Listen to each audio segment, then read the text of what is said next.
An island forever changed. Something we're all going to have to get used to. While hundreds are evacuating the Bahamian Islands in the aftermath of Hurricane Dorian, Oswald Hall is flying in.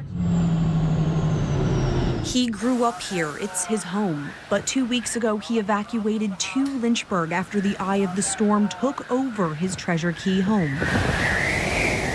It broke his heart, but he had to leave his dog Bobby behind. He's hoping somehow he'll be able to find her. One of the reasons he's getting on a plane with local pilot Kyle FALWELL and coming back.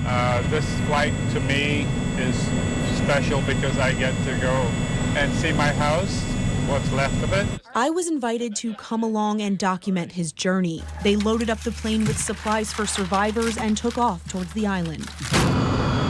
As we hovered over Treasure Key, the impact of the devastation hit Ozzy all over again. The only thing that's recognizable is the roads. His island transformed. A lot of the vegetation is gone. Beaches that were there aren't there anymore. His home, a pile of lumber, and Bobby, nowhere to be found. Bobby! I'm standing in what used to be a neighborhood in Treasure Key, but after Hurricane Dorian came through, just take a look at what's left. These used to be big homes right along the ocean, and the hurricane came in, did damage to the home. There's debris thrown everywhere, including that box truck. This truck kept Ozzy safe when his home couldn't. We basically lived out of this for 3 days after the hurricane. Water damaged everything inside. Over here is the high water mark. The highest water, that's what, about 4 feet inside the building. He's now searching for anything that weathered the storm and facing the same harsh reality as many of his neighbors.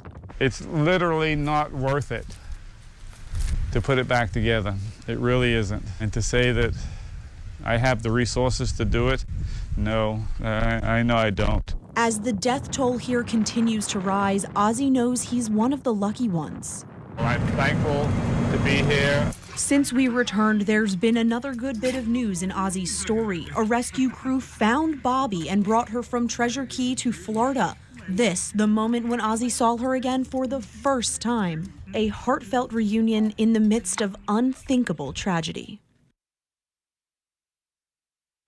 This is one story of one person whose life will never be the same. Unfortunately, there are many more. Tonight on ABC 13 News at 11, hear from people who never even made it off the island and the local pilot who's made it his mission to be the relief they need. When the eye of Hurricane Dorian focused in on the Bahamas, people here lost everything. Homes, neighborhoods, gone. Never seen a storm like it. A Lynchburg man is determined to help rebuild these communities one day at a time. Kyle FALWELL is a pilot with Bon Air. He's loading up his plane, packing donated supplies for people in the Bahamas who need it the most. We've got 4 generators. We've got the nose and the tail are filled with snacks, water. He's made more than 20 trips to the islands in the past 2 weeks. Everything in his plane donated by the Lynchburg community. He invited me on a relief mission from Lynchburg to Treasure Key. From above, we could see what's left of the once vibrant island, now a sea of debris. It looked like a war zone. I mean, trash was everywhere. When we made contact with the gravel landing strip in Treasure Key, people were desperate to take supplies back to their families.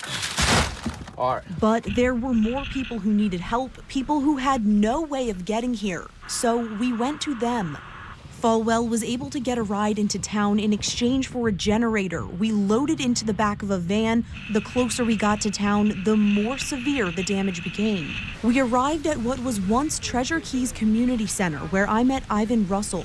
Everything he owns ripped from him and taken with the tide. My house smacked, my car smacked on the ground. He watched as his house filled with water escaping through a window. Everything is destroyed.